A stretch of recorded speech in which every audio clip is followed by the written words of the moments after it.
What's going on, guys? This is Miasin, and this is the updated Cyberdark deck profile that I told you guys I would be doing. So this deck is absolutely insane. It just keeps on getting better and better, I want to say, because Illusion of Chaos is like a huge boost. It's 6 extra cards in your deck because you get to play Preparation of Rites to search it, which can search Magician Souls, of course, so it really is a game changer. So if you're going first, then you have even more gas, and if you're going second, well, you can still search Magician Souls even if you don't draw any of these 9 cards, because the Claw can actually foolish for Herald of the Arclight. So huge shoutouts to Alex Mondlak. Thanks to you that I actually learned that you could actually be doing that. So yeah, pretty freaking nice deck. Would I be playing this with the current support that we have? Well, for locals, absolutely, but for regionals or anything like that, definitely not.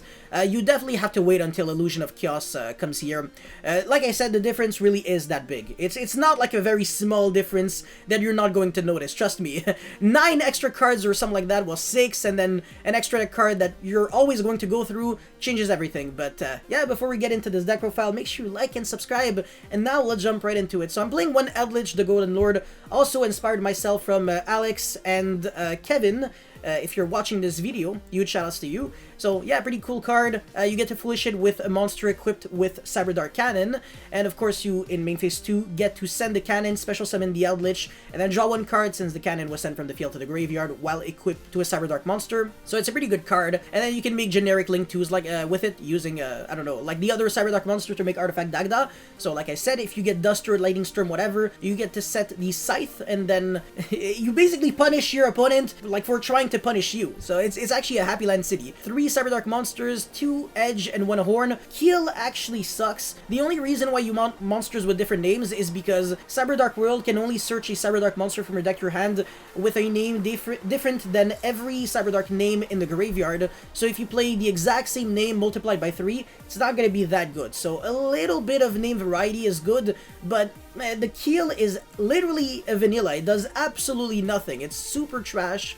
You might as well just play 2-1, but yeah, whatever. You can make the argument to maybe play 1-1-1 if you've been screwed way too many times with the world, because at the end of the day, their effects are all kind of similar, but the Edge actually has the edge over its competitors, haha, Ruffle. So basically you can have its attack to attack directly, so it's kind of more relevant, and this deals piercing damage, but kill is garbage. It's like deal 300 when it destroys a monster by battle, who cares?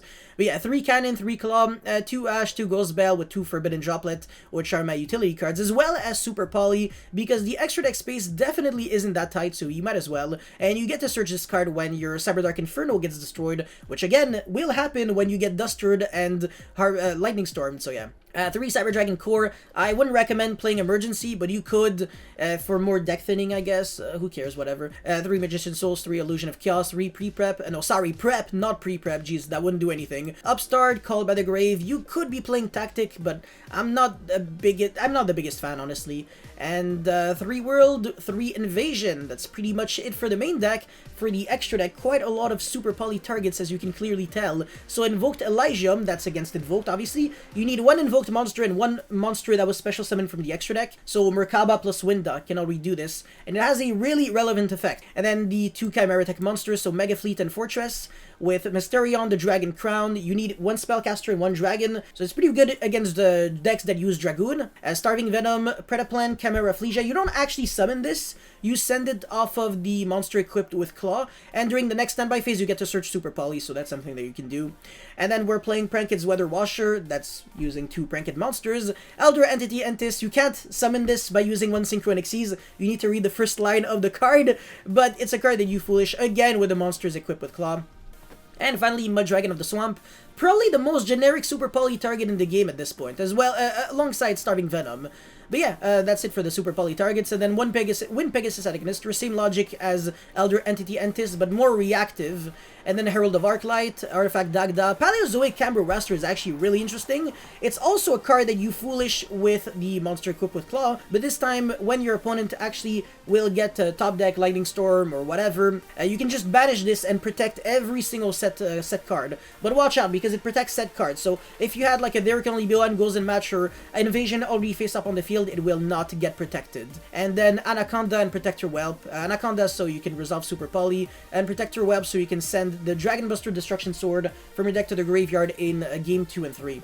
And moving on into the idea section, I'm playing one Noctovision. I already kind of showcased the combo using Striker Dragon and Hieratic Seal in my combo video, so if you haven't watched that, make sure you do. And then Mana Dragons or Nitrion. This card is also pretty interesting. I made like a full card review on this card though, so if you have no idea what Mana Dragon does, make sure you check out Mana Dragon Yasin in YouTube, and you're probably going to find my card review or something like that. But yeah, a pretty interesting card. I'm a big fan, to be honest. And yeah, Artifact Site, Nail Shadow Ariel, another card that you can send off of Cyberdark Cannon, which is really cool. It's one of the only ways to out-ray, as well as a bunch of spell cards from your opponent's graveyard. So pretty good against Sky Striker, Salamangreat, etc. Eldritch as well. Yeah, Dragon Buster, Destruction Sword, more Super Poly targets. So Cordius the Trisphasic Dealman, 1 Synchro, 1 Xyz, 1 Link. And Dragon Necro Nether Soul is 2 zombies. So any deck that plays Zombie World, this card would be pretty good against.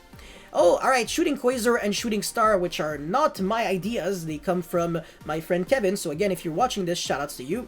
Basically, you would be foolishing for Shooting Quasar with Claw, and then you would be equipping it back, and when it's sent from the field to the grave, you get to summon Shooting Star, and it pretty much has like a very similar effect Stardust Dragon has. So yeah, it's not super broken, but it's cute, and it could come up. Finally, we have Relinquished Anima for Magician Souls, because it's a level 1, so why not? With Ice Dragon's Prison, Deck Dev, because as long as your monster Cyberdarks are equipped with other Cyberdarks, they always have over 2,000 attack, so pretty good. And then there can only be one, because you only really need one monster to control and win the game. Goes and Match and Solemn Strike, which is really, really good going second. But that's pretty much it for this Cyberdark deck profile. Let me know your guys' thoughts in the comments section below.